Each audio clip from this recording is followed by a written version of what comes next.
Hey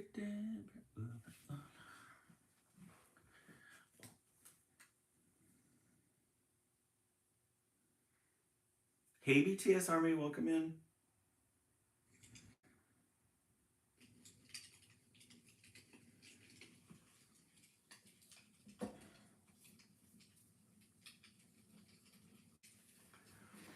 How are you doing today, BTS Army?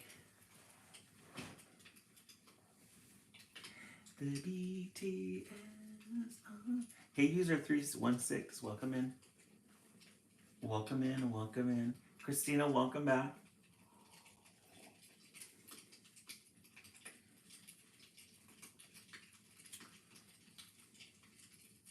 Christina, how are the neighbors behaving tonight? Doing really good, BTS Army, doing really good. Thank goodness it's Friday. Get a 3-day weekend. I love 3-day weekends because Saturday I can do absolutely nothing. Since it's usually my chore day. And then back to work again. Oh, they're doing good right now. Hey Jolie, welcome in.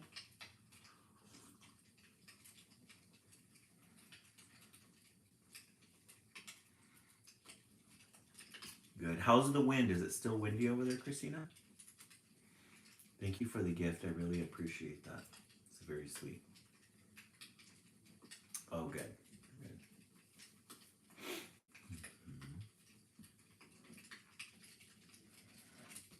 We'll wait a couple of minutes for the room to get filled. Hey, Clay Logan, welcome back. Anna Beza, welcome in. Anna Beza. Catchall Z, welcome. I'm looking for all the new faces that are coming in. Christina, hey, Bad Ape, welcome back. I love the last name Beza. Anna Beza. It flows.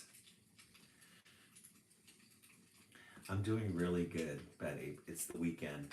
Bad Ape, how's everything going with you? Now, where are you living at now? You don't have to say the location, but I know you were living in Brooklyn at one point.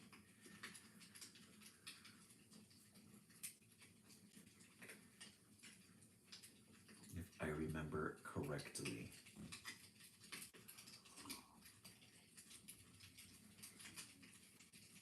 Sunset, welcome in. Welcome back.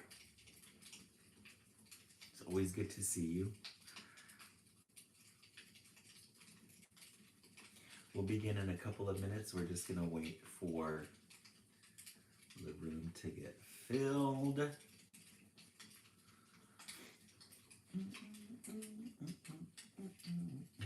Hey, Victoria, welcome back. Stacy, welcome in. It's Friday night, y'all. Good to see you and everyone here again. Hey, Lola, welcome back. Welcome in. It's Friday night, y'all. Who gets to, who has tomorrow off? Who has the weekend off? Who gets to celebrate the weekend? I'm gonna go to my cousin's on Sunday for the. Oh, you're in Arizona, Betty. Oh, okay. I might have been thinking about somebody else then. I think Ephraim was the one that was from. Hey, Mexipino, welcome in. I think he was from Brooklyn. Oh, you got the weekend off? Nice. Hey, Anna, welcome in. We'll begin in a couple of minutes. Clay Logan, I still have homework, but pretty chill day tomorrow compared to this week. Yes. Yes. Mexipina, did it end up raining over there? Did you guys end up getting rain?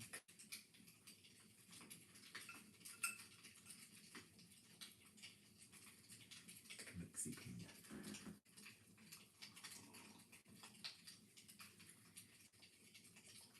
We'll begin in a couple of minutes, guys. Oh, it did? Oh, okay. Yeah. Love when it rains. Thank you very much, Clay Logan, for sharing the live. I really appreciate that. Share the live. Amazing night for me.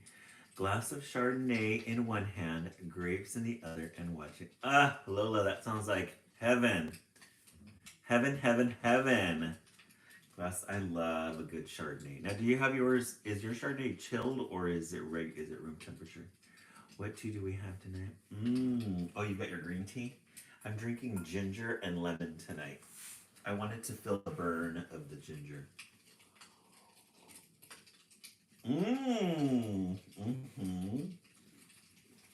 Bad ape, I totally love that. It's literally like Greek goddess activities. Yes. Yeah. All we need is a toga. A toga and a leaf crown. And you are set. Yes, ginger is really good. Love a good ginger. I should buy a ginger root next time and put some and shave it down on a cheese grater and put some in. I bet you that would be really good.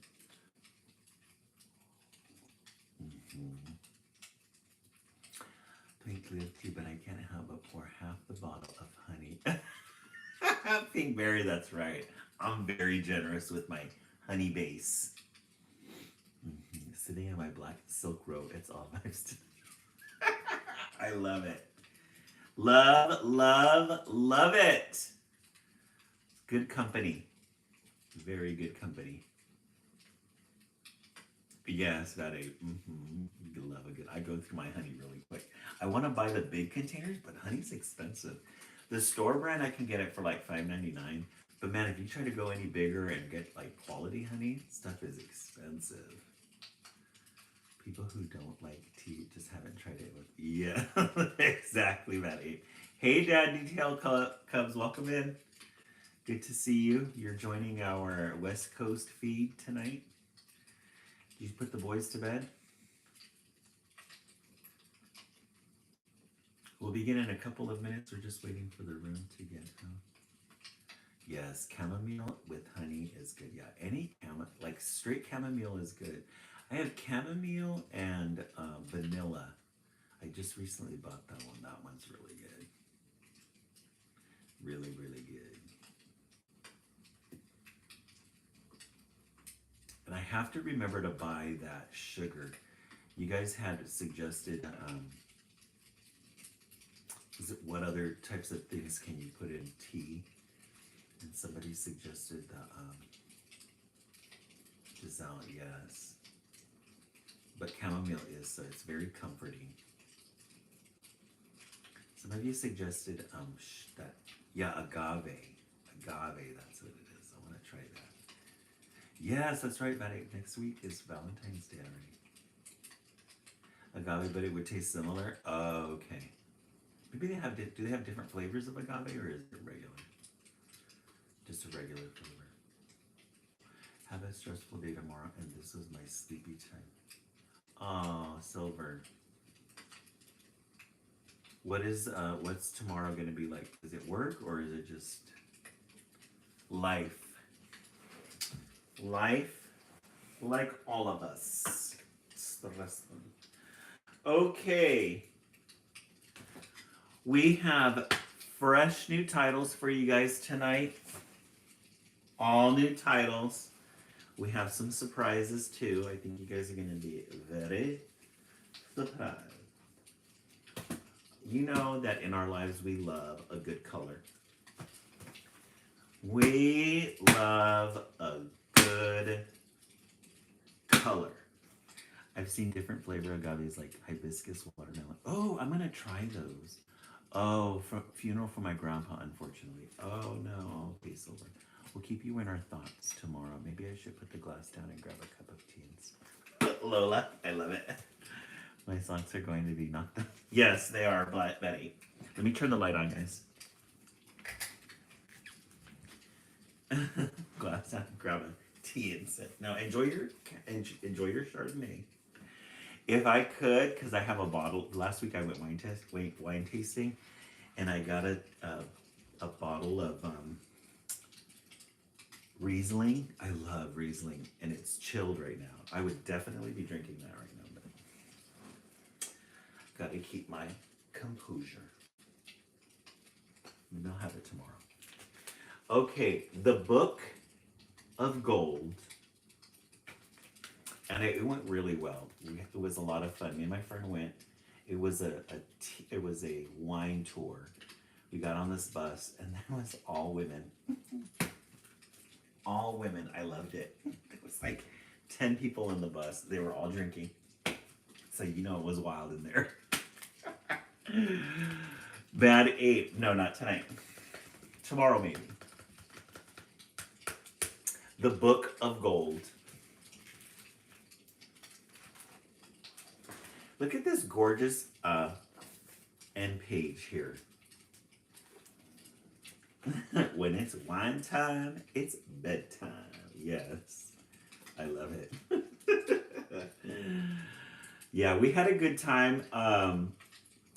We got to go to 3 different wine companies. We got a tour of some wine barrels, and then each stop we were given 5 taste tests, and then we were given like an hour to walk around and do whatever. Guys, 5, 10, 15. That was 15 shots of wine. So you know we were feeling good. It was fun. Had a good time. The Book of Gold. We have this book that's opened up. It's got this magical glow. Gold glow. Isaac Gutenberg wasn't interested in much. Not in toys, not in the funny papers, not even in his pet goldfish. His parents tried to tempt him with books. How about I read you a story about a dinosaur, dear? Asked his mother. Dinosaurs are long gone, huffed Isaac. My goodness, Isaac, look at how tall the skyscraper is, said his father, pointing to a page. Skyscrapers are always tall, replied Isaac. So Sir Isaac Gutenberg,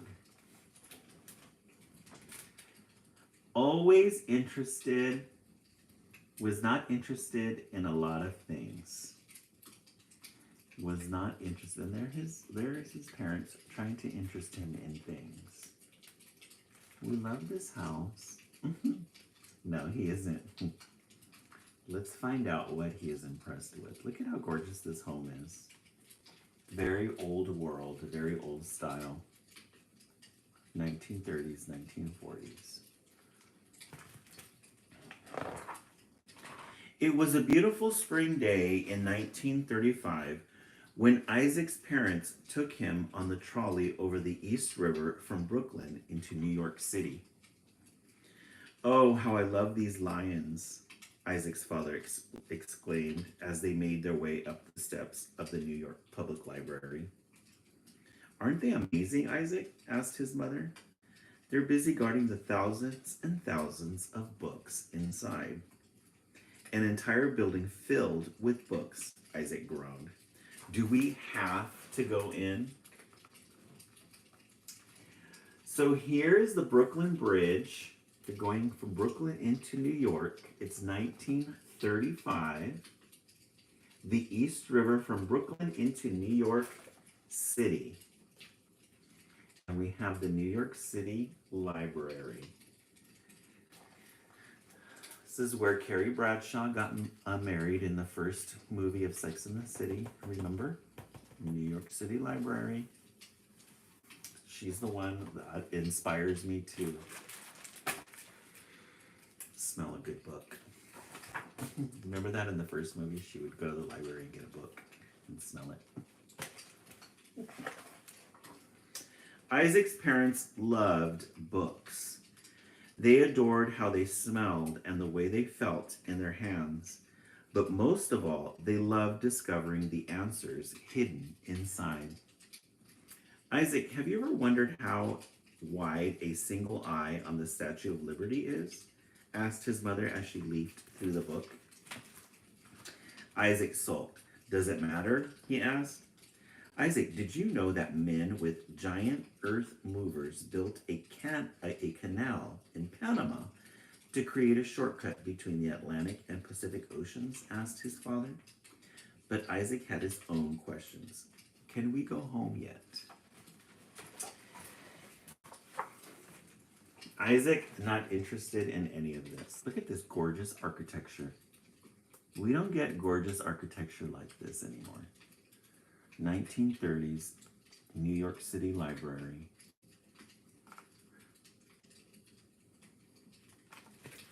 Yeah, poor Isaac. He didn't have an iPad. He would have loved an iPad. Could have been a great iPad kid. As the Gutenbergs left the library and strolled along 42nd Street, Isaac's mother glanced in a store window. Ah, she said, this shop might have the perfect birthday gift for your Aunt Sadie. Isaac sighed. It was a strange store filled floor to ceiling with curious things. There was an elephant head hanging on the wall and a suit of armor. There was even a dinosaur bone displayed beneath a fancy glass dome. While his father and mother looked at the dusty knickknacks, Isaac sat down on the cold tile floor and waited. Seems better now, actually, yes. The world of knowledge. New York City. We love these old world, old style New York City buildings. And then there's the little store that they went into filled with a bunch of knickknacks. The little phonograph, the old bicycle. And there's Isaac.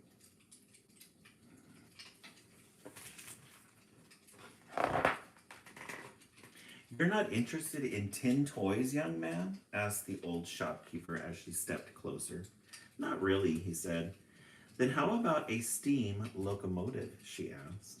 Nope, sighed Isaac. The shopkeeper froze. Her violet eyes grew wider. Tell me, child, she whispered, have you heard about the Book of Gold? Isaac shook his head. There is a legend, she explained, that somewhere in the world there is one very special book that's just waiting to be discovered. It will look like any other book, but it holds all the answers to every question you've ever asked. And when it is opened, it turns to solid gold. A book that turns into gold? Asked Isaac. He couldn't imagine anything greater. He'd be rich. You mean I could be the one to find that book? Of course you could, the shopkeeper smiled knowingly.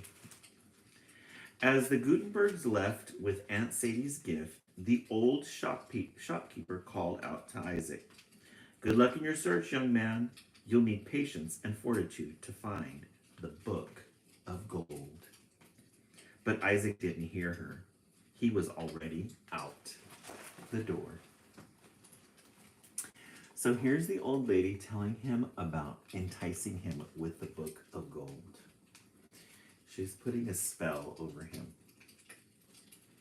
The Book of Gold. That would get my attention. Definitely would be me. Yes, Sunset.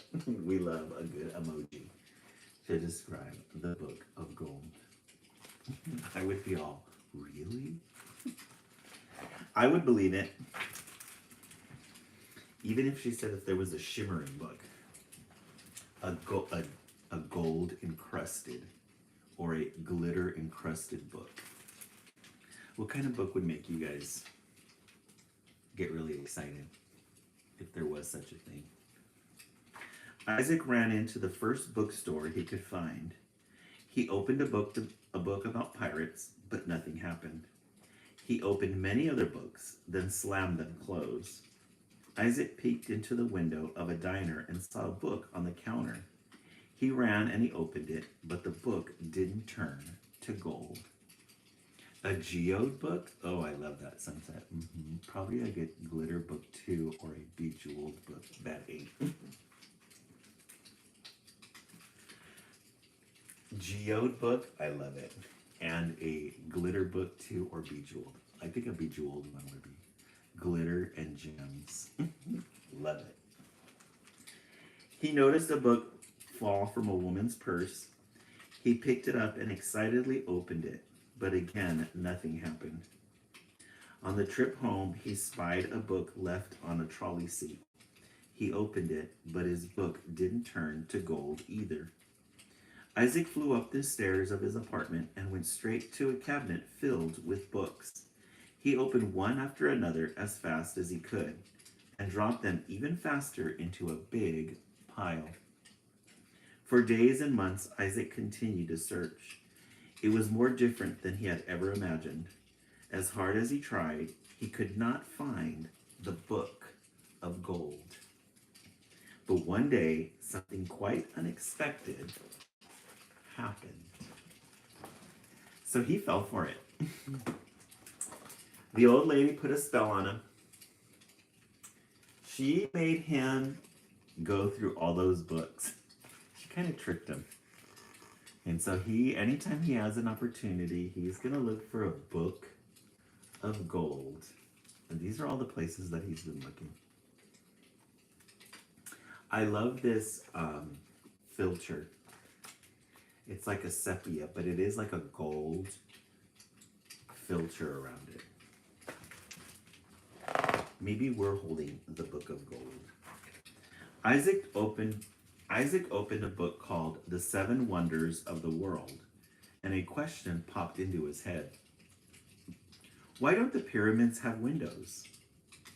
That was the first of many questions. With every new book he opened, Isaac grew more curious.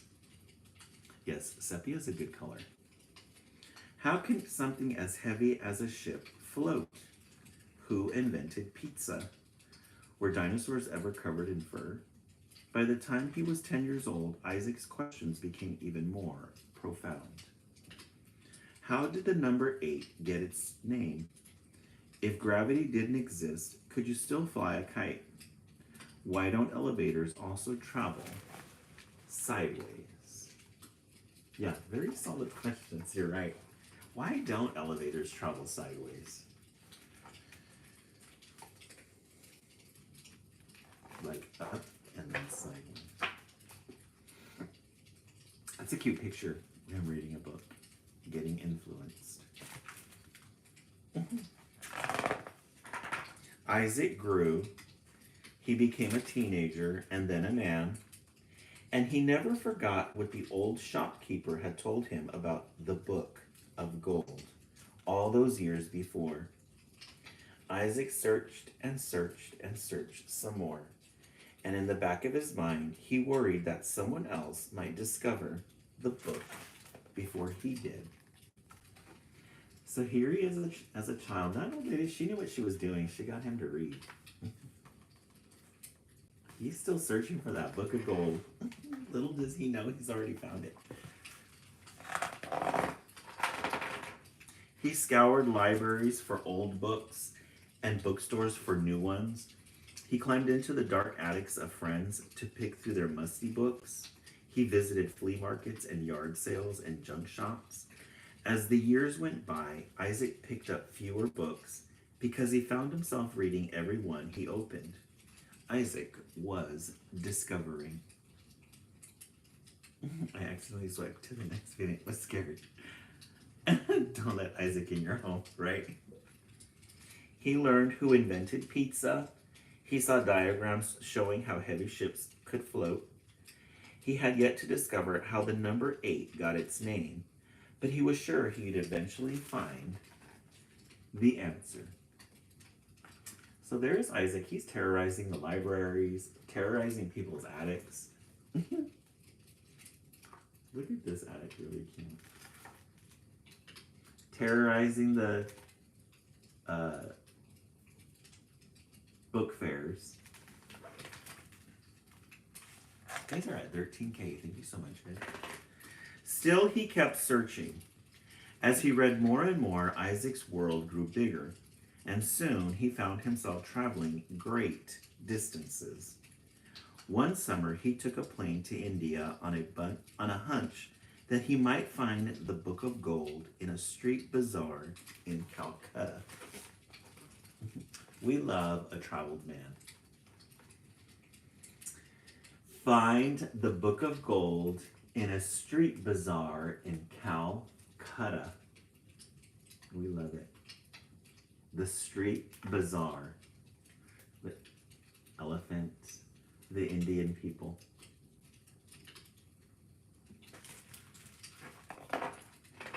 Another year, he traveled to Russia to see if the book might be hidden in one of the onion-shaped domes of the towers overlooking Red Square.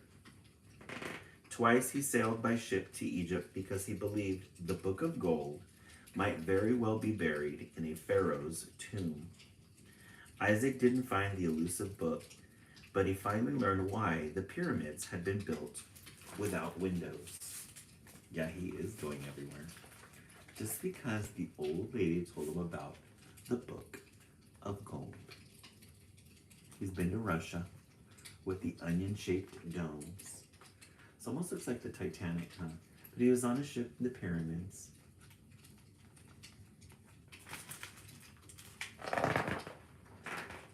Isaac was old now, a man of 80. He walked slowly and his eyesight was beginning to fail. Though the rickety trolley he had often ridden as a boy was long gone, he could still travel from Brooklyn into New York City by subway.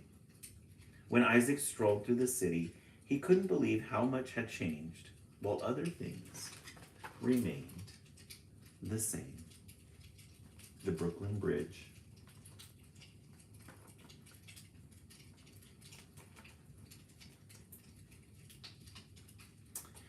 This is now an Instagram spot. If you go to Brooklyn in a certain area, there's an alleyway with buildings and you have the Brooklyn Bridge in the background.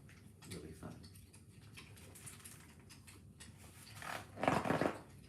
One day, Isaac turned a corner onto Fifth Avenue and politely tipped his hat to the familiar marble lions. He had always been curious to know whether they had names, and in a book he found the answer. The lion on the left was named Patience, and the one on the right was Fortitude. Hey, Haley Jeter, welcome in. Haley Jeter, are you new? If you're new, join the page. Our live friends will fill you in on the details. Patience and Fortitude. Look how gorgeous this picture is. The New York City Library with these fall trees. Oh, yeah, you're right, Sunset. I didn't think about that. Oh, okay, Haley Jeter, welcome in. Welcome back. You're right. What book was that? Let me find it. I think it's in the stacks here. I don't think I've turned it in. Yeah, Patience and Fortitude. Do I still have it? Let me see. You're right. We did have that book. Give me a second, guys. Let me find it. I think I might have turned it in. Let me go through this pile right here. Yeah, I think I turned it in, but I know what you're talking about. Sunset, yes. Patience and Fortitude. It was the two lions that were looking for a book, huh? You know what? I thought that book was kind of bland, but now that I think about it, oh, that's what they were telling us, the story of Patience and Fortitude. La-di-da. Ah, sighed Isaac. He sank into a comfy chair to rest his weary legs. His thoughts wandered back to the first time he had visited the library. He reflected on his mother and father and remembered the mysterious old shopkeeper. He now realized that he probably would never find the Book of Gold, but because of that book, Isaac had asked questions and searched for answers. He had visited distant lands. He had used his imagination to go places he'd never been. He had lived a long life filled with wonder. Isaac looked around the library. He saw a girl in her mother's lap looking at pictures in a book. He watched a young man reach high to pull down a book about robots. He saw people leafing through pages and others reading in big, cozy chairs. They were all searching. So here he is, the big, cozy chair. We love her. We don't know who she is, but she is definitely star of this page. She is the moment. Right, Sunset? Look at her. She stands out, huh? Her little black dress with the white collar and her little crop top hair and her books. You've got all these people up here enjoying their time in the library. Then Isaac noticed a little boy. He was sitting at the same table piled with books where Isaac had sat so many years ago. The library began to glow like the sun itself, a golden aura circling them.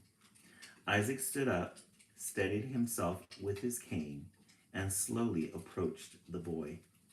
Isaac's eyes grew wider. "Tell me, child," he whispered, "have you heard about the Book of Gold?" Yes, a really cool picture, Annabeza. We love it. Let's appreciate it one more time. You got the windows, second story. Look at all these books. The little lamps. And there's a little boy right there. And now he's passing on the tradition, the Book of Gold.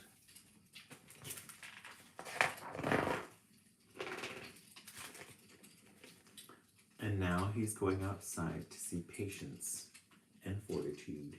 I gotta find that book again, Sunset, because we have history now. We have history. The Book of Gold. Let's rate this one. When I saw this cover, I said, I have to get it. I have to get it. The Book of Gold. And then I leafed through it, and I said, no question, I'm gonna get it. It's a good one. No regrets. This one is a really... Isaac... What was his name? Hey, John, welcome in.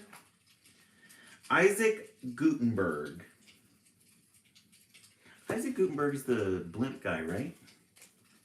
Is that right? Isaac Gutenberg. Okay, let's rate that one on a scale of 1 to 10. What did you guys think? Sunset 10, Bad Ape 10,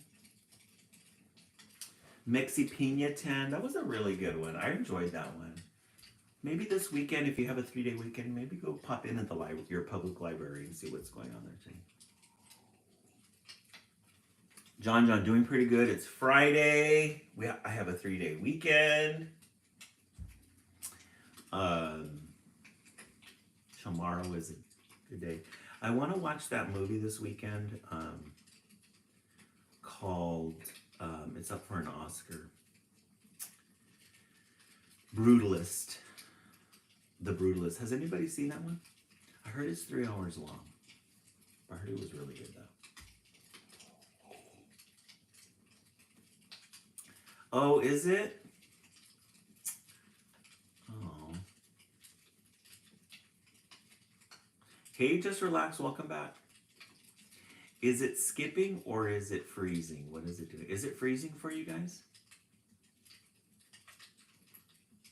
Is it freezing? Is it glitching?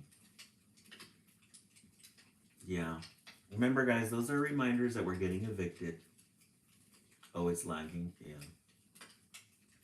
Little reminders that we're getting evicted. They haven't,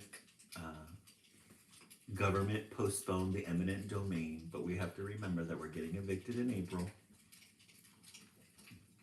So things might be glitching a little. Mandy, no. We're talking about TikTok and how they're banning it. They haven't put it back on the storefront, so it hasn't been able to update, so they said they would be expecting more glitches. Right, Bad 8? I know, exactly. Me too.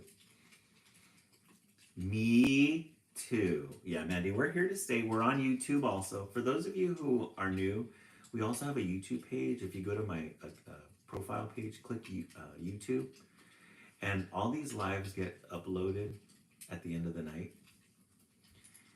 And if for whatever reason we get permanently evicted, oh, Apple doesn't have the app due to some contracts. Oh. John, who knows? Who knows with this world right now that we're living with this era that we're living in, who knows? Who knows?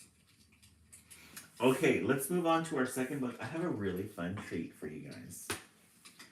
Fun treat tonight. Some of you guys who were at the earlier live, got a chance to read this or have me read this one. This one you might remember. Yes, things are tough, but I just care about my TikTok. Exactly. You can have everything else. Just keep my TikTok. And give us the TikTok that it was before. Just the lives and people doing silly things. That's it. My favorite thing on TikTok right now is the Blake Lively imitations. I live for those. Live for the Blake Lively imitation. That one person that does that. Yes, I need my green one. So that's so, those facial expressions are so on point. I love it. It's not going to be as worldly as it was. Just relax. Yes. To be fair, this is the third TikTok death we're supposed to experience and so forth. Yes, very true. Just relax. Yes. Even though things are becoming a little bit restricted, that's the best time to light things up. That's when the gypsy comes out, when the witches come out, when the warlocks come out. It's time to scare the people. It's time to scare them. I think being gay needs to be underground just a little bit, again, to make it fun. Just to make it fun, because we've gotten a lot of freedoms. Back in my day, it was a lot of fun.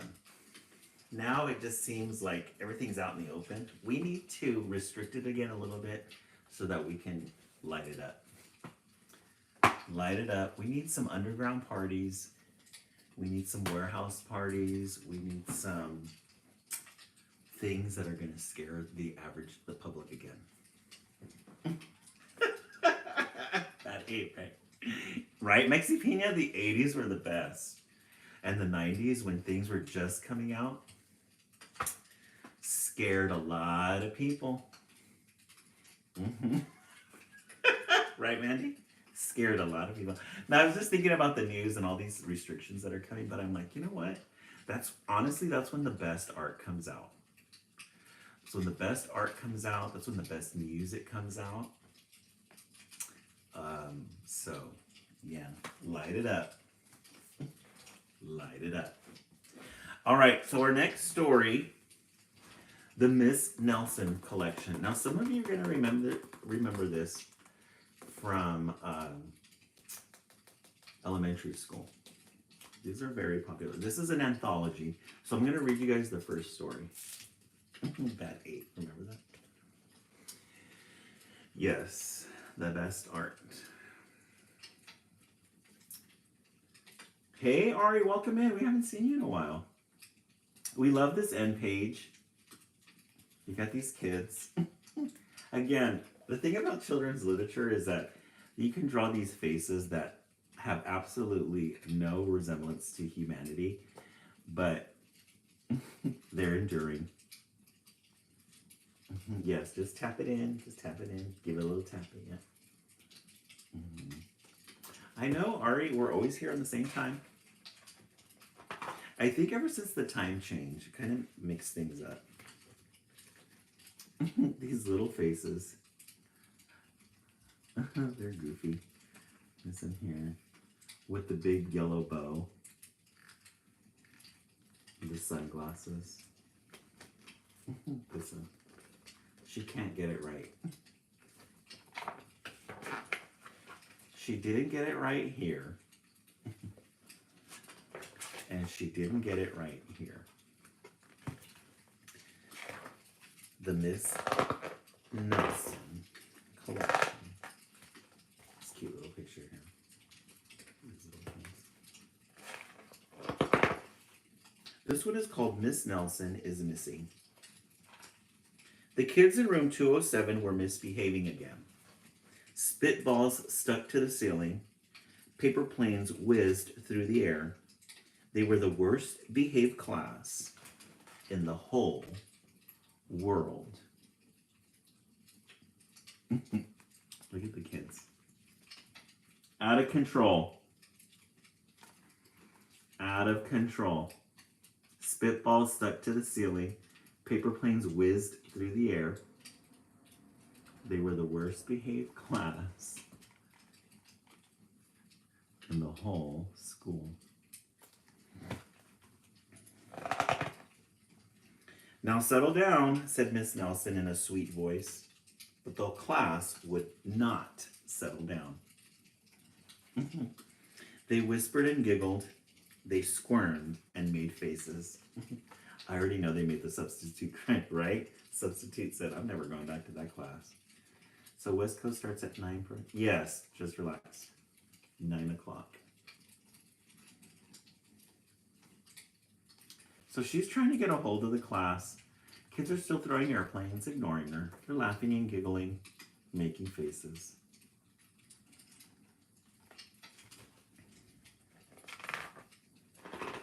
They were even rude during story hour. And they always refused to do their lessons. Something will have to be done, said Miss Nelson. So she's trying to read stories. But Miss Nelson, if you're trying to read an hour to kids, they're going to be doing this. You can only limit it to like 20 minutes. And then they're getting squirmy. And they always refuse to do their lessons. They draw pictures. Miss Nelson's like, something's got to be done. Yeah, she won't have it. The next morning, Miss Nelson did not come to school. Wow, yelled the kids. Now we can really act up. They began to make more spitballs and paper planes. Today, let's just be terrible, they said. Not so fast, hissed an unpleasant voice. She did dip. She said, peace out, guys. So Miss Nelson was not there. And instead of saying, yeah, she needs to bring out the glitter. They don't have glitter in their life, and you can tell that. And they don't understand the power of glitter. They wanted to act up more. A woman in an ugly black dress stood before them. I'm your new teacher, Miss Viola Swamp. And she rapped the desk with her ruler. Where's Miss Nelson? Asked the kids. Never mind that, snapped Miss Swamp. Open those arithmetic books. Miss Nelson's kids did as they were told. Guys, don't we love her? Viola Swamp is her name. Look at her stockings. Look at her fingers and her hands. Right, Maddie? Yeah. She came down to lay the law. Lay down the law. Y'all are acting up. They could see that Miss Swamp was a real witch. She meant business. Right away, she put them to work, and she loaded them down with homework.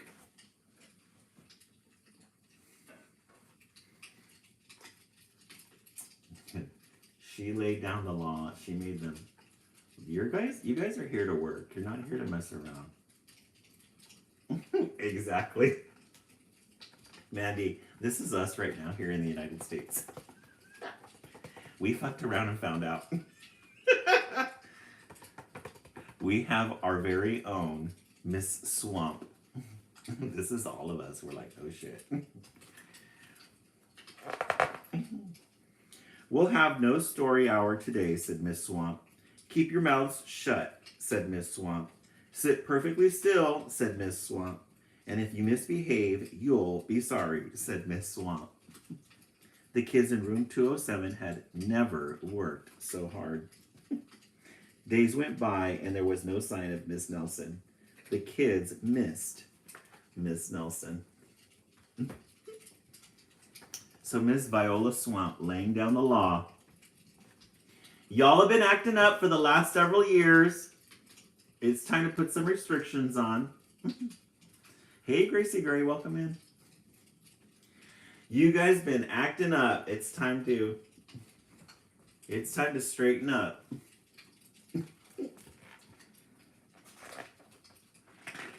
Maybe we should try to find her, they said. Some of them went to the police. Detective McSmog was assigned to the case. He listened to their story. He scratched his chin. He said. I think Miss Nelson is missing. Detective McSmog would not be much help. This is our second book, Gracie Gray? Yeah, Therese, this is such a funny book. There's McSmog. Detective McSmog. Other kids went to Miss Nelson's house. The shades were tightly drawn and no one answered the door. In fact, the only person they did see was the wicked Miss Viola Swamp coming up the street. If she sees us, she'll give us more homework. They got away just in time. Miss Viola Swamp. She's walking around. There's Mrs. Nelson's house. Miss Nelson, she has a Spanish revival home. We love a good Spanish revival with the tile roofing, the archways. We love these big bay windows. Lets in a lot of natural light. She's got these little fixtures in the front of her.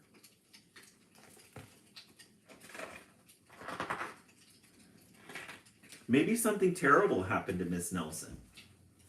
I know, right, Therese? Maybe she was gobbled up by a shark, said one of the kids. But that didn't seem likely. So here are the sharks. They're thinking that she might have gotten eaten by some sharks. Something terrible happened to her. Oh, that's okay, just wrong. Maybe Miss Nelson went to Mars, said another kid.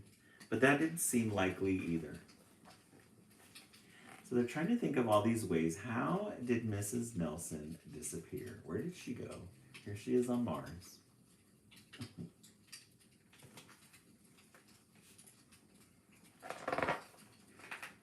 I know, exclaimed one know-it-all. Maybe Miss Nelson's car was carried off by a swarm of angry butterflies. But that was the least likely of all. No self-reflection. Maybe we're the one. Maybe we're the ones that chased her away. We do this for you if you went missing it. Suddenly stop going left. I love that. I love this book. I would always read it as a child. Yeah, this is a good story. The Swarm of Missing Butterflies. The kids in room 207 became very discouraged. It seemed that Miss Nelson was never coming back. And they would be stuck with Miss Viola Swamp forever. They heard footsteps in the hall. Here comes the witch, they whispered. Hello, children, someone said in a sweet voice. So there are the kids. They've all been humbled. Miss Viola Swamp humbled them. They're all quiet now. The capital of England is London. The capital of Sweden is Stockholm. The capital of Japan is Tokyo. Yes, Miss Nelson. Let's see. It was Miss Nelson. Did you miss me? She asked. We certainly did, cried all the kids. Where were you? That's my little secret, said Miss Nelson. How about a story hour? Oh, yes, cried the kids. Miss Nelson noticed that during story hour, no one was rude or silly. What brought about this lovely change? She asked. That's our little secret, said the kids. Yeah, she did not come to play. There are the kids. Miss Nelson came back. I had a substitute that reminded me of Viola, right? Sometimes you have to unleash the bad. Back home, Miss Nelson took off her coat and hung it in the closet, right next to an ugly black dress. When it was time for bed, she sang a little song. I'll never tell, she said to herself, with a smile. Summer, I love it. So this Mrs. Nelson, she's sleeping at night. She's giggling to herself. And look at what's inside the closet. The black dress. And then the little box right here that says wig.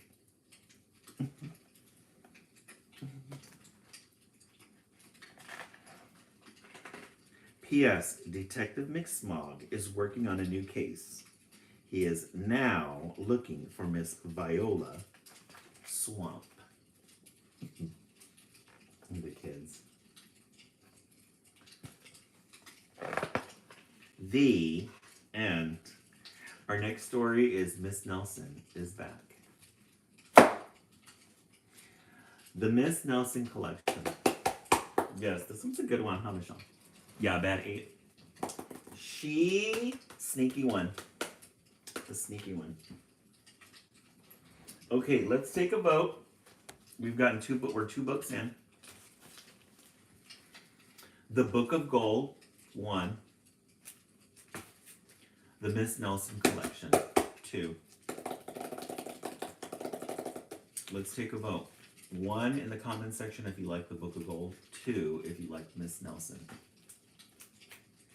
The Book of Gold. And look at who's here to join us. Mr. Bam Bam. I think he sees himself. Do you see yourself?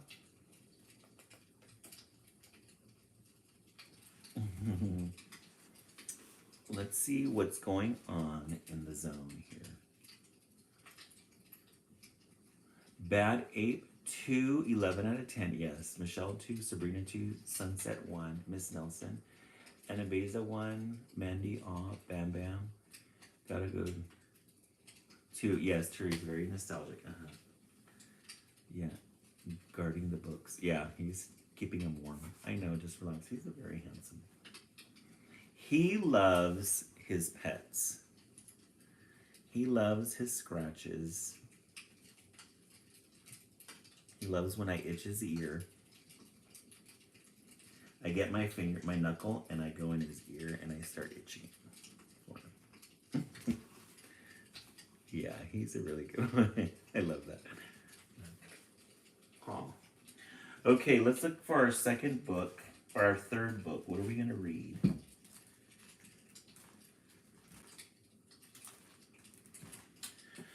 What is our third book tonight? Let's read this one. This one's a book for our times. Just relax. Do you do that with your cat? Yeah, their ears. We love itching them for them. We love it. Barrio Rising. The protest that built Chicano Park. Book of our times. Book of our times. Again, this is the reason why we love children's literature, because we get books like this. We get gorgeous illustrations, library. We get fun, quirky, And now we get Barrio Rising, the protest that built Chicano Park. We love a good lavender opening page. Oh, Mexipina, you've been to Chicano Park? I love it. Let's see how similar it is to your experience. And look at the little car in here with the Mexican flag. Yes, we love a good lavender. We love a good, we don't see lavender. Oh, it is in San Diego, you're right. Oh, fun. Oh, Sabrina, you grew up around Chicano Park. Love it. I love that there's some connection to the story.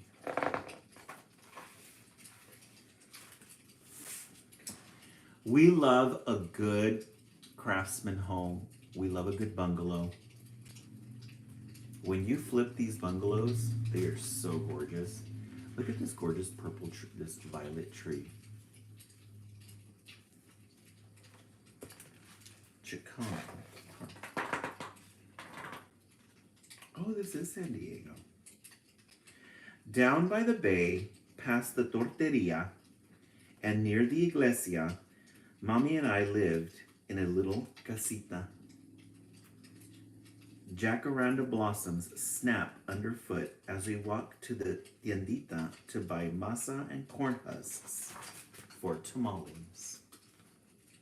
Yeah, that ape. Wouldn't that be nice? I think it's a jacaranda. It's supposed to be a jacaranda. So this is San Diego. Here's that famous bridge. Look at they're just building that famous bridge that connects the two pieces of land. Yes, the Coronado Bridge. Yes. Yes, and very San Diego. Oh, I'm glad, Mexipina, this is your hometown. We love these types of homes. These homes, if I could buy a home like this and flip it, I would stay in it. I wouldn't move out. They have some of these homes in East LA, and what they've done when they flip it is these, especially these Spanish style ones, they'll reinforce the roof and then they'll put a patio on top. And it's got this little patio with chairs and tables, and they put little strings of lights around it. It's really cute. I would definitely do that if I could. So back to the story. So she's giving us a description of what her town was like. Chicano Park. One of the vecinos, our neighbor Salvador, sits on the curb, pencil dancing across his sketchbook. When we get closer, I see he's drawn the Coronado Bridge stretching over the bay from Barrio Logan. A diesel truck comes barreling down the narrow street, sending up clouds of dirt and dust. We cover our eyes as it passes by.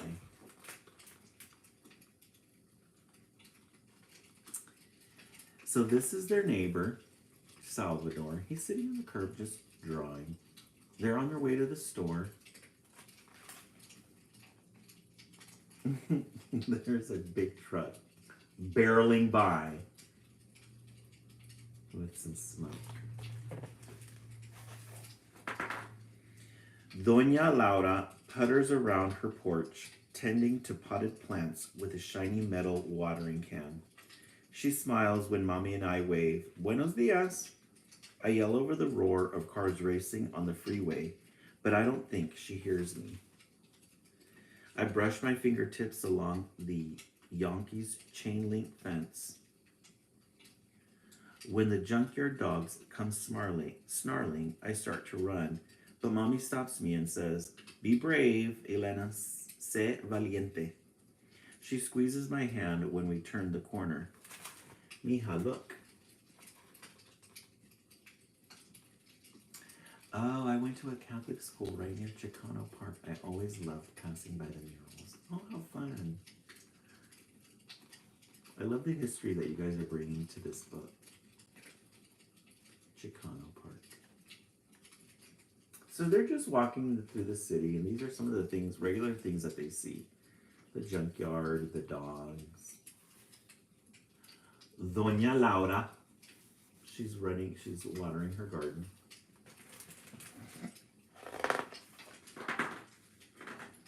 Across the street, earth movers stand still as statues surrounded by the massive pillars of the bridge. They're finally building the park, I shout, following Mommy into the tiendita. Do you think it will have swings, a slide? I hope so, Mommy says. We've been asking for it for a long time. So the Mercado Logan, El Mercado Logan, looks like they're starting to bring in the tractors to build a park.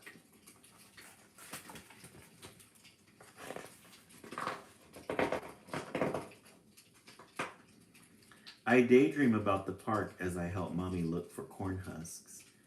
The tiendita's packed with people buying milk, fruit, and pan dulce. I hold the masa while we wait in line when the shop door crashes open. Everyone stares at our vecino, Mario, standing there struggling to catch his breath. They're not building a park.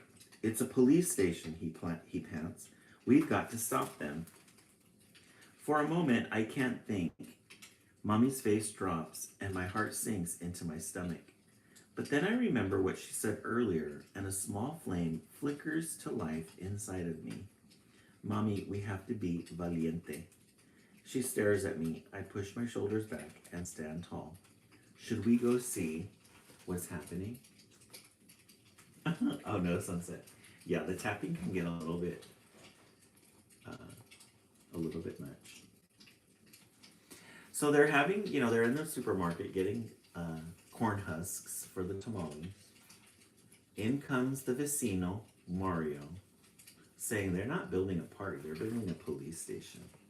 And we all know what that means. We all know that language.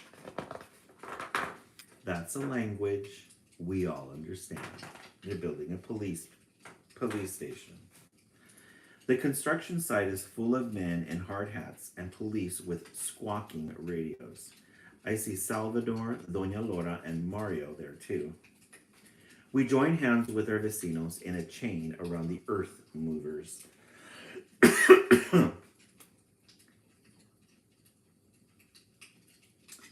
Pequeñitos like me to viejitos like Doña Laura walk in a circle around them. The construction workers laugh at us. This will never be a park, one of them scoffs.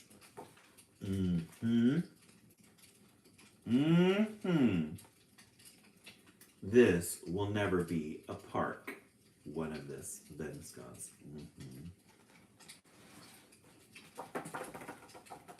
This will never be a DAI building ever again. A USDA building ever again. A book for our times. Doña Laura breaks away and marches toward the bulldozers. When she lies down in front of them to protest, my knees start to tremble. She looks like a jacaranda blossom beneath the jaws of a giant metal machine. But Doña Laura is valiente, and her bravery fans the small flame inside of me into a fire. This fire catches the hearts of los vecinos around me, inspiring us to stand our guard. We will build this park ourselves, if we must.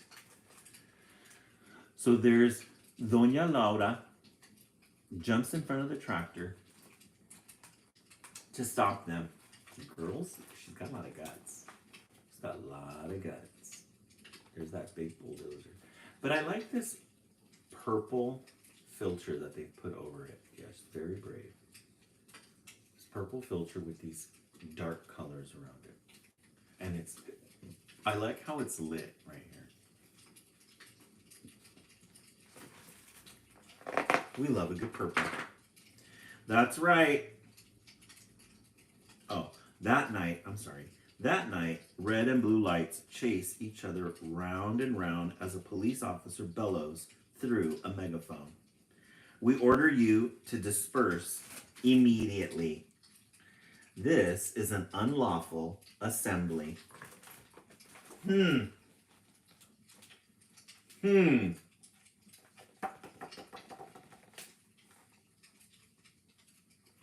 This is an unlawful assembly. Where have we seen, yes, Mexicana, yes.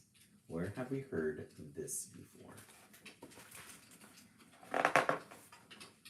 Every day for a week, Mommy and I cook enormous ollas full of rice, beans, and tamales to nourish the vecinos building our park. Some work the land with picks and shovels. Others plant nopales, agave, and flowers. Oh, agave. We're talking about that. The boldest of our neighbors become los líderes, the ones who stand up to the city officials and police when they order us to go home. They rallied together. They organized. Rallied together and organized. We even had some officials talking for the people.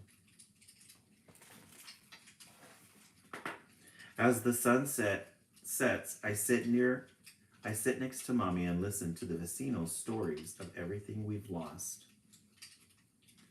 The beach where sunlight sparkled across the dappled metal surface of the bay. Vecindarios fractured into factions. Quiet streets overrun with diesel trucks and trailing gray exhaust. My dream of a park starts floating away on the salty bay breeze, chilling me through my jacket, and I rest my head on Mommy's shoulder. So they've been gutting a lot of these places here. Gutting a lot of the places that once the people owned. The beaches, the lands. At dusk, as the fog creeps in and hides us in an inky, dreamy darkness, something changes. People trickle in one by one, then pour out of dusty, beat-up cars and buses. They come from barrios nearby, like National City and Otay Mesa, and as far away as Los Angeles and Santa Barbara. Everyone is smiling and laughing. It's almost like a party. Mommy and I offer them water, blankets, and food. Together, we are Barrio Rising. Together, we are Barrio Rising. Look at these colors. Purples, greens, pinks, browns, blacks. National City is my hometown. Yay. Mexicana, I love that you have a close connection to this. After 12 days of protest, there's a meeting at Lowell Elementary where I go to school. The buildings are dark and silent, except for the bright lights blazing from the auditorium where people are filing in. I don't recognize my school. There's a fluttery feeling in my stomach. The city officials who told us to go home stand near the stage. A man in a fancy suit starts to speak. As you already know, the land under the bridge is not going to be a park. It's going to be a police station. His words are cut short when we raise our voices in protest. The man glares at us and clenches his jaw. My vecino Salvador stands up. Yeah, the colors are gorgeous. Mm-hmm. Yeah, the blues and the greens. Yeah, very sad. Mm-hmm. Yeah, it's a gorgeous colors. We are going to turn the pylons into things of beauty, he says. We will never give up. The room erupts. We stamp our feet and shout, Viva El Barrio. So they're not going to back down. Not going to back down. It's a beautiful picture. The Aztec dragon. And then you got the butterfly here, the monarch butterfly. Corn.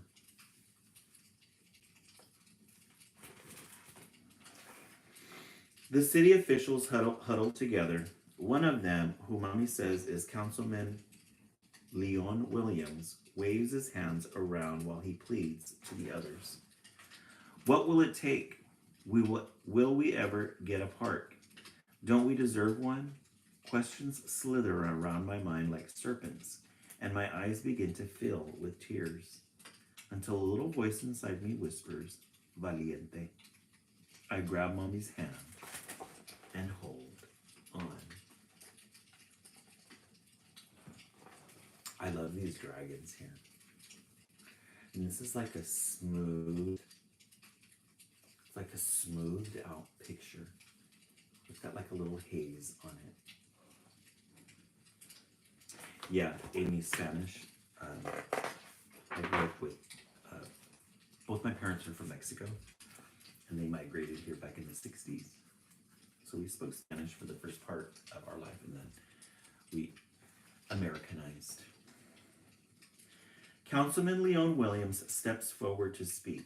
For 12 days, the people of Barrio Logan have taken over the land under the bridge, he says. I've explained to the other officials that this neighborhood has found their power, and I support their struggle. Because of this, the state and city agree. Mommy squeezes my hand tight. The land will be a park. Just for a moment, silence. Then my feet are dancing to the music of Mommy's laughter. My hands are clapping along to the thunderous applause, and my heart is touched by Doña Laura's triumphant abrazo. So after all their struggle, si se puede. After all their struggle, they got what they wanted. Oh, you only know a few words. Betty, I love it. Down by the bay, near the iglesia and under the bridge, we paint the story of how we fought for our park with a rainbow of color. And we paint other stories, some happy, some sad, all ours. Paint dribbles down my arm as I smear it across the gray concrete wall. With every brushstroke, I tell my story too. This is very interesting. Next time I go to San Diego, I have to check this out. I'm pretty sure I've been there before. I'm pretty sure I've seen it. This freeway looks very familiar.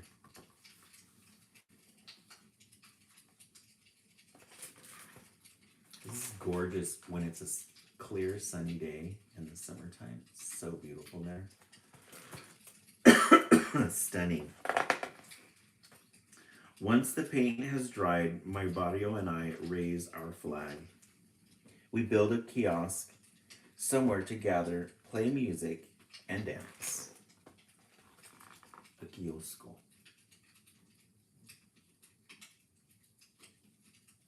They want the Mexican flag.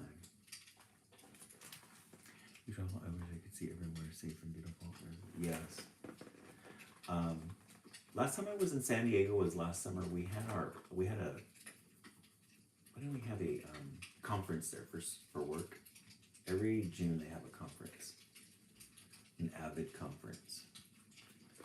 So we go to San Diego. We named this place Chicano Park. Look at how pretty this picture is. They've turned this into gorgeous art. Look at these colors here, these pinks, violets, purples, greens, reds. Yes. Mm-hmm.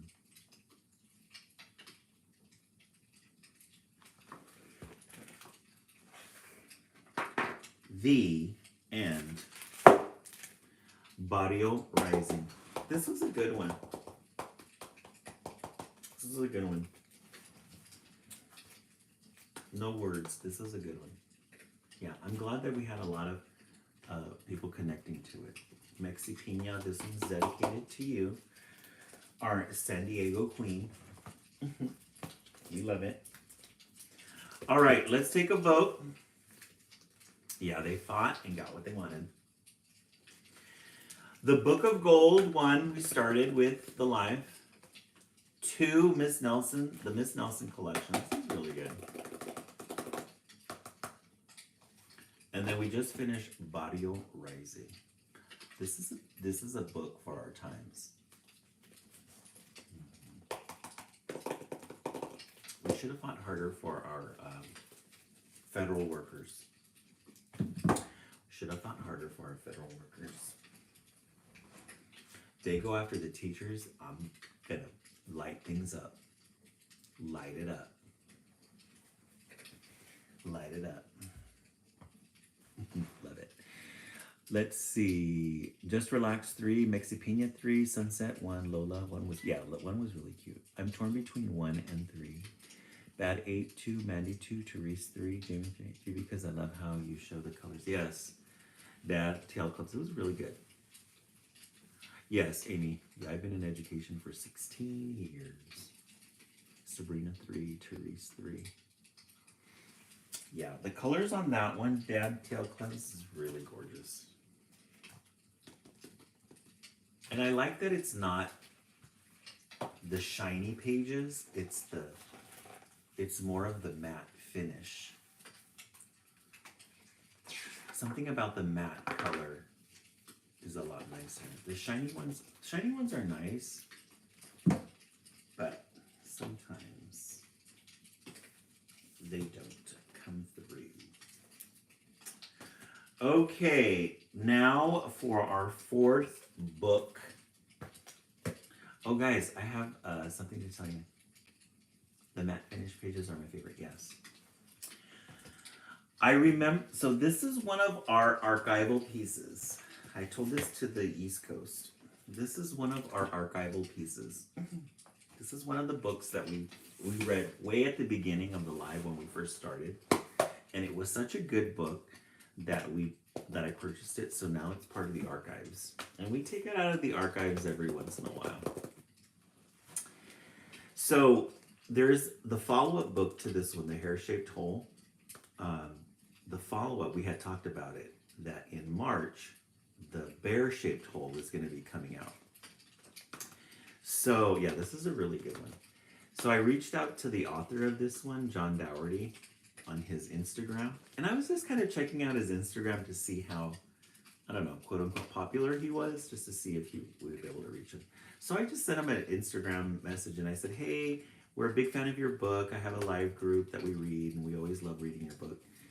And this was a couple of weeks ago.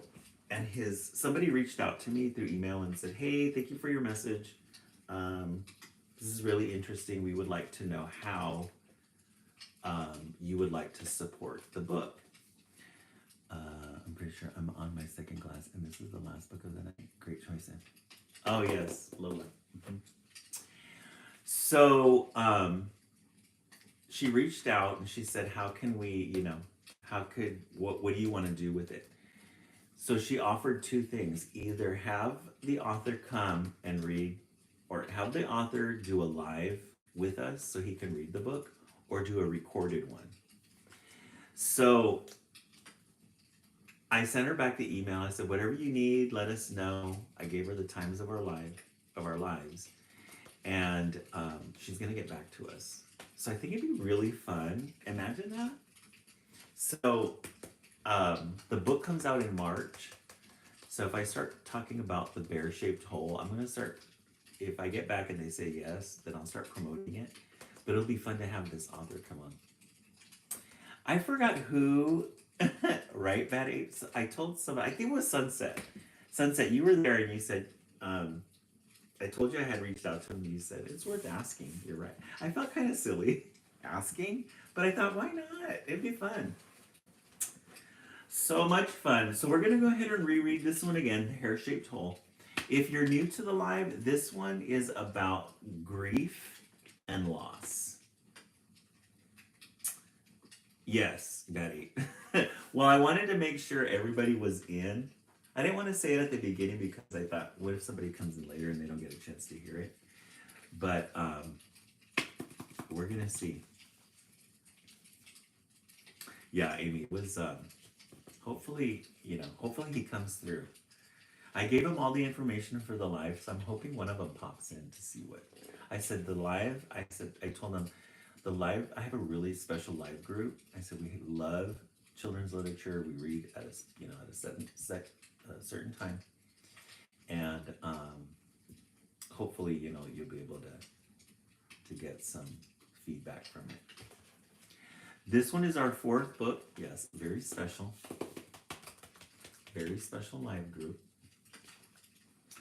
The Hair-Shaped Hole. This gorgeous opening page here. Yes, Jamie, that's what I'm thinking. We're a small but proud family. We've been evicted before, we've moved, we've gathered our things, we've moved and we left and we came back. We're a poor but proud family, a small little unit. So hopefully he has mercy on us and comes and reads. Make sure to tell them how excited you were. Yes. Oh, that's true, huh? Yeah, if they reach out, I'm going to tell them, I have all the audience members are really excited about it. The Hair-Shaped Hole. You've got this gorgeous blue. So one of the things about this is the illustrations. You're like our strong mother supporting us to our eviction. Bad ape, right? I have the big thick arms with my apron and my dress. And when I'm unsure of a decision and I'm feeling less confident, I start smoothing out the apron.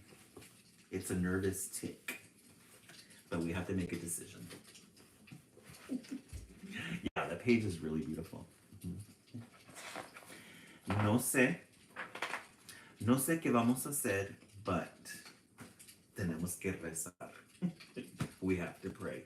We're gonna get evicted. Bertle and Hurtle were always a pair, though one was a turtle and one was a hare. They were utterly buddies and best friends forever, and whenever you looked, you would find them together. Yes, Anna, I agree. Rezamos. Yeah, we gotta pray.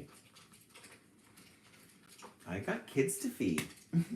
I have kids that feed on library books. I have about 60 kids that require books read to them every night. What are you going to do for us? So Bertle and Hurtle were always a pair. Best friends, Turtle and the Hare.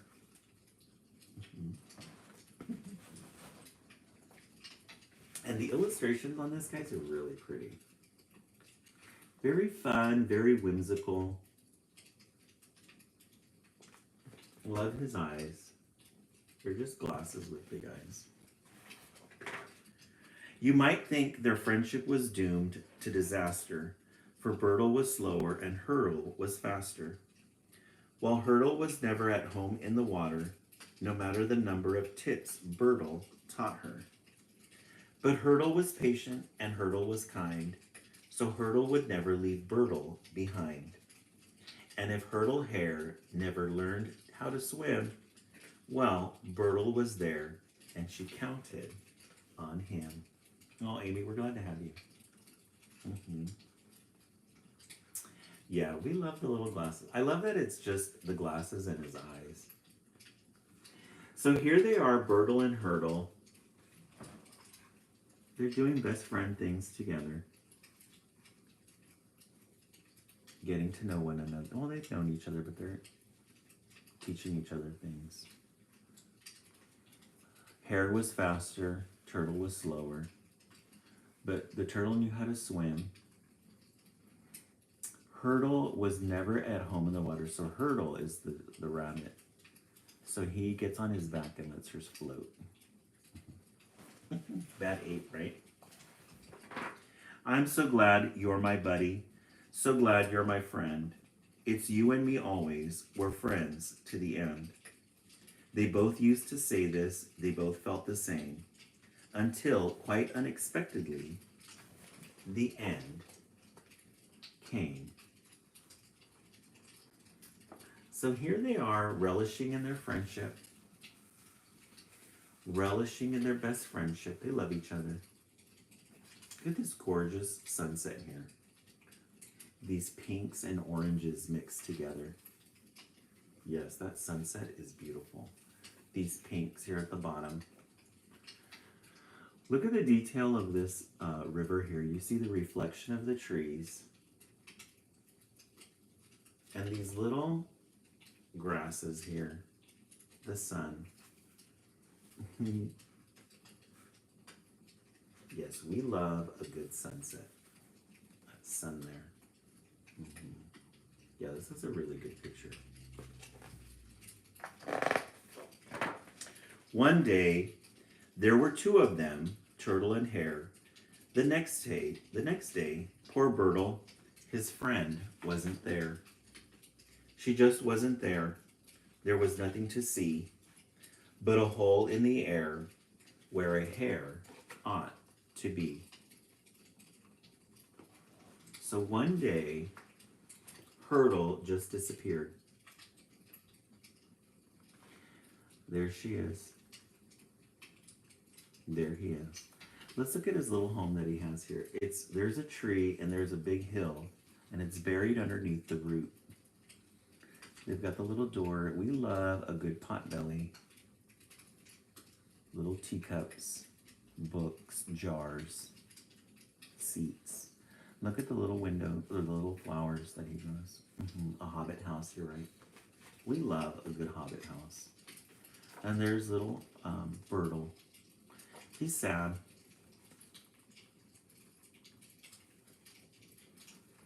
Hurtle was gone. Yeah, he's got his own little flower garden.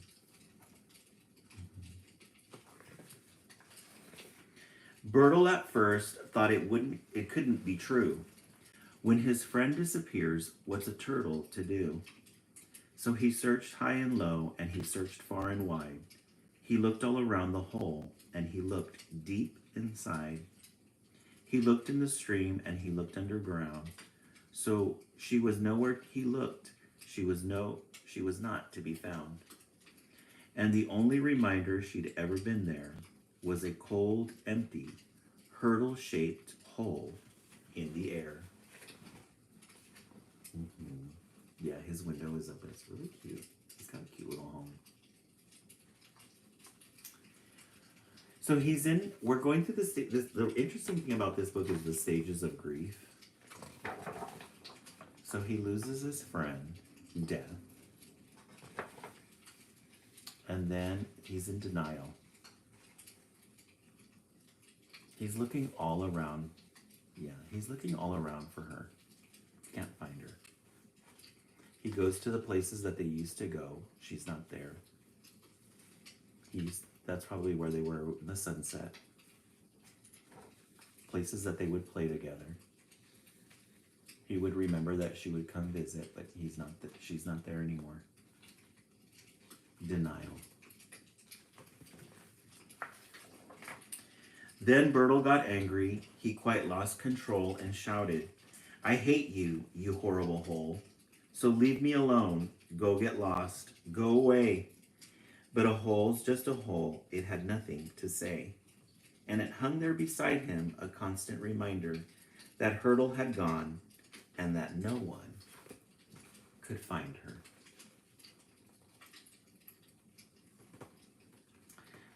The next stage is anger. And I love how this illustrator uses the color red as the background. And you see Turtle here shouting, "I hate you, you horrible hole. So leave me alone. Go get lost. Go away."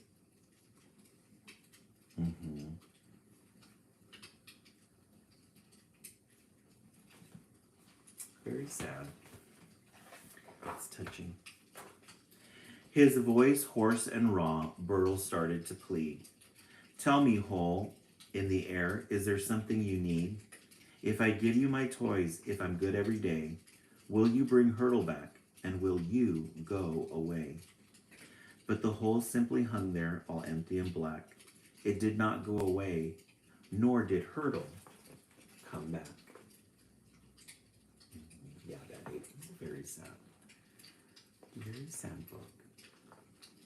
Yes, bargaining. You're right, Anna. So we've done death, denial, anger, and now bargaining. Mandy, yeah, it's a very sad book. Very touching. This is one of the books where the words and the illustrations go very well together, because each tell a different story. Then Bertle the turtle felt weak with despair, alone with this cold, empty hole in the air. He let out a sob, and then, with a shiver, sat miserably down on the bank of the river. And there, without Hurdle the hare by his side, he cried, and he cried, and he cried, and he cried. He felt sorrow seize him, and sadness surround him.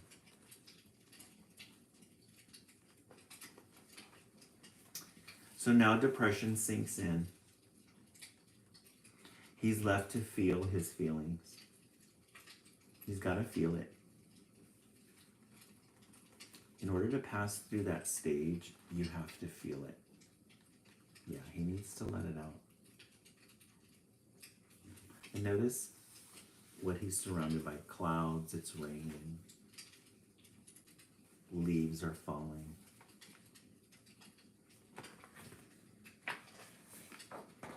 And that was where Gerda, the kindly bear, found him. Now, Gerda was gentle and Gerda was steady, so she waited with Bertle until he was ready.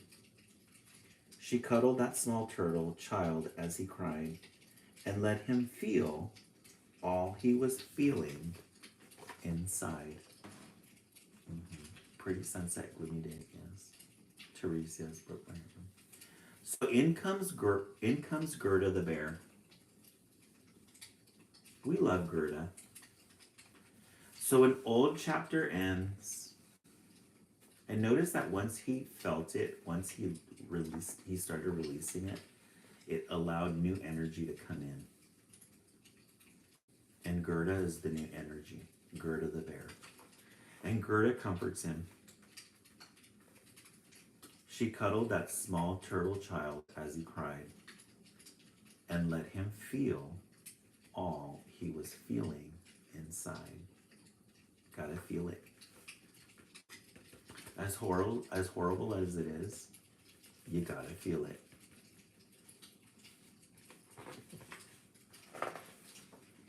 Till at last Bertle said, with a sad little cry, "Why did she have to go, Gerda bear? Why? And why is this horrible hole in the air here to remind me that Hurdle's not there?"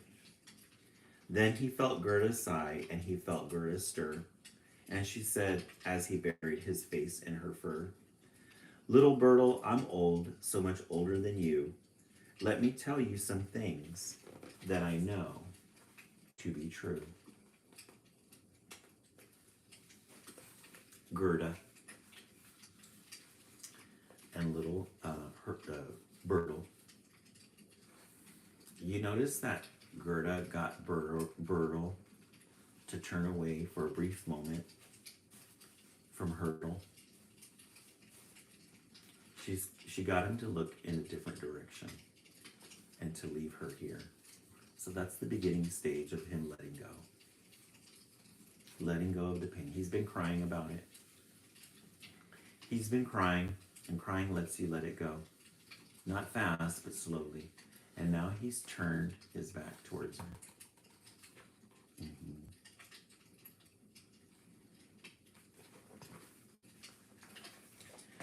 Life is not always happy. You'll find as you grow that sometimes a person you love has to go. Sometimes they move away. Sometimes they die.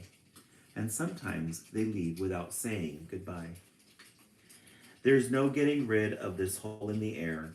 If you take away nothing, well, nothing's still there. You can't just ignore it or lose it or hide it. Instead, you can fill it, put something inside it. Yeah, Mexicana, this is a really good book. It's a very good book on grief. Guys, look at these gorgeous blues. This gorgeous blue. And these leaves.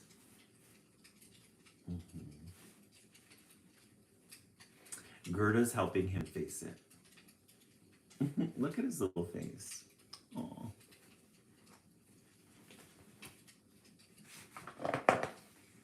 Think of all the things you and Hurdle have done, all the games you have played, and all the ways you've had fun. All the times you each helped and supported and shared, all the dozens of ways that she showed you she cared. Then speak out those memories, speak them out loud. Let the emptiness know that you're grateful and proud. To have known her, it's hard, but I'll help you begin it. Speak those memories into the whole. Put something in it. So Gerda the bear is helping him remember all the good times. When they used to run in the fields together, play, he was teaching her how to swim. They would look at the stars at night. She's giving him a strawberry. And then look what's happening to the hole-shaped hair.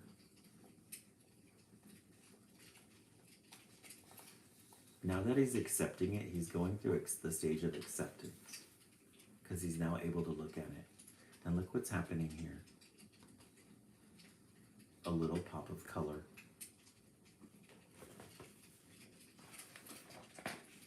It was hard to begin with, but as Bertle spoke, his memory of Hurdle's bright friendship awoke. And telling the whole why he'd never forget her, he slowly began to feel just a little bit better. Yeah, it's a very good book. It's the power of children's literature. He's able to face it. Now he's talking to her. And they're talking about all the good times they had when they shared marshmallows together, slid down the mountain, had fun in the leaves. And look what's happening to the hole-shaped hair.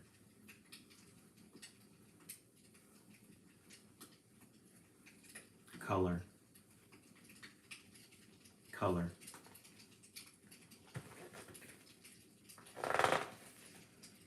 Then Gerda said, "Now take your memories home. They'll help you whenever you're sad and alone. From the first of the year to the last of December, keep them close by your side and always remember." Bertle stood still and he thought for a while, and then with a nod and a sad little smile, he hugged his friend Gerda. He turned around and... I love how this hug between the two of them is sending these colors. And they're going into Hurdle.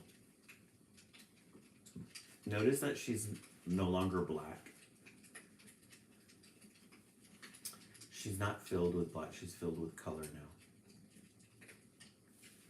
He turned around and he went home with his memories, hand in hand.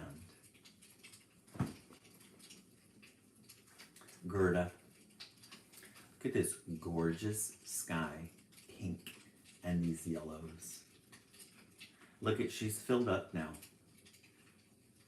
She's filled up with all the memories. And then this little grass scene here with all these colorful little flowers. Guys, and remember in children's literature when you turn a page and there's no words.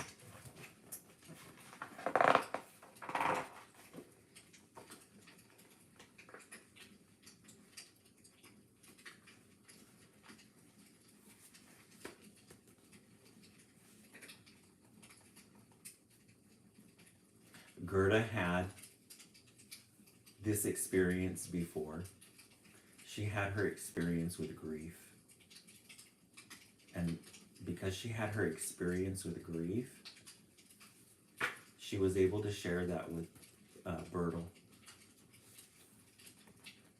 We love a good moon. So Gerda had a bear-shaped hole. So this follow-up book that comes up in March is the story of how, what happened between Gerda and this bear. The follow-up. The follow-up. Yeah, she also lost somebody. She lost somebody and she was able to work through the grief, and now she's able to pass that on. Guys, gorgeous picture. Gorgeous picture. Got this deep blues here. The end. Oops, that didn't close. The end. Amy, yes. The hair-shaped hole. This definitely goes into the archives.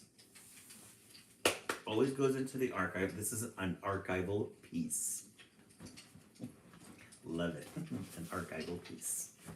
All right, let's take our last vote for the night. No. Our last vote for the night.